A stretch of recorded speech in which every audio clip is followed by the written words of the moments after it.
Assalamualaikum warahmatullahi wabarakatuh. Perkenalkan, nama saya Devi Syafira dengan NIM 250410062. Saya dari program studi pendidikan guru sekolah dasar. Pada kesempatan ini saya akan memaparkan analisis kasus mengenai anak yang kurang motivasi belajar pada siswa sekolah dasar. Kasus yang saya angkat adalah seorang siswa kelas 4 SD yang menunjukkan minat belajar yang rendah saat proses pembelajaran berlangsung. Siswa tersebut sering terlihat tidak bersemangat, kurang memperhatikan penjelasan guru, dan jarang menyelesaikan tugas yang diberikan. Selain itu, siswa lebih senang bermain dibandingkan belajar sehingga prestasi akademiknya mengenai penurunan. Berdasarkan hasil pengamatan, terdapat beberapa gejala yang terlihat pada siswa tersebut, yaitu yang pertama, kurang fokus saat mengikuti pelajaran.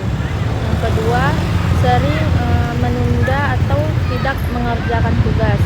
Yang ketiga, jarang bertanya maupun menjawab pertanyaan guru.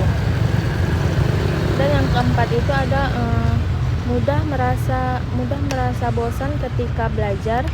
Yang kelima, kurang percaya diri terhadap kemampuan yang dimilikinya. Yang keenam itu ada nilai hasil belajar cenderung yang menurun. Gejala-gejala tersebut menunjukkan bahwa siswa mengalami motivasi belajar yang rendah. Dan faktor penyebab rendahnya motivasi belajar dapat dibagi menjadi dua, yaitu faktor internal dan faktor eksternal. Faktor internalnya yang pertama, kurangnya minat terhadap belajar. Yang kedua, rendahnya rasa percaya diri. Yang ketiga, kurangnya kesadaran akan pentingnya belajar. Yang keempat, kondisi fisik yang kurang sehat atau mudah lelah. Dan faktor eksternalnya yang pertama, kurangnya perhatian dan dukungan dari orang tua.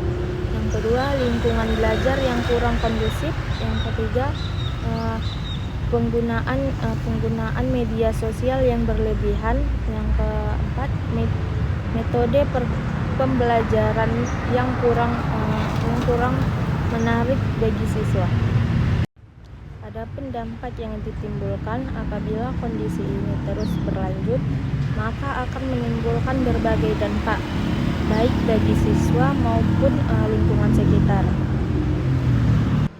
Dampak internalnya, menurunnya rasa percaya diri, berkurangnya minat belajar, kesulitan memahami materi pelajaran.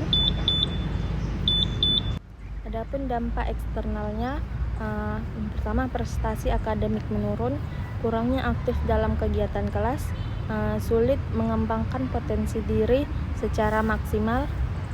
Untuk mengatasi permasalahan tersebut, terdapat beberapa solusi yang dapat dilakukan.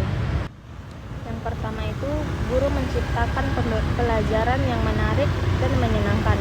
Kedua, orang tua memberikan dukungan dan perhatian pendamping belajar di rumah. Yang ketiga, memberikan penghargaan atau pujian usaha yang dilakukan siswa.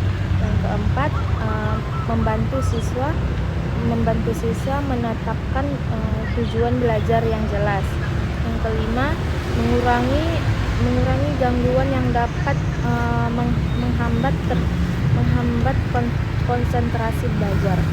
Yang keenam, membangun rasa percaya diri siswa melalui kegiatan yang positif. Teori yang digunakan adalah kasus ini dapat dijelaskan menggunakan teori motivasi dari Abraham Maslow. Menurut Maslow, motivasi belajar akan berkembang apabila kebutuhan dasar anak seperti rasa aman, kasih sayang, dan penghargaan telah terpenuhi. Selain itu, teori B.F. Skinner menjelaskan bahwa perilaku positif dapat diperkuat melalui pemberian penguatan atau reinforcement seperti pujian penghargaan atas keberhasilan siswa. Dari hasil analisis dapat disimpulkan bahwa rendahnya motivasi belajar pada siswa dipengaruhi oleh faktor internal dan eksternal. Oleh karena itu, diperlukan kerjasama antara guru, orang tua, dan lingkungan sekitar untuk membantu meningkatkan motivasi belajar sehingga siswa dapat berkembang secara optimal. Terima kasih atas perhatiannya. Wassalamualaikum warahmatullahi wabarakatuh.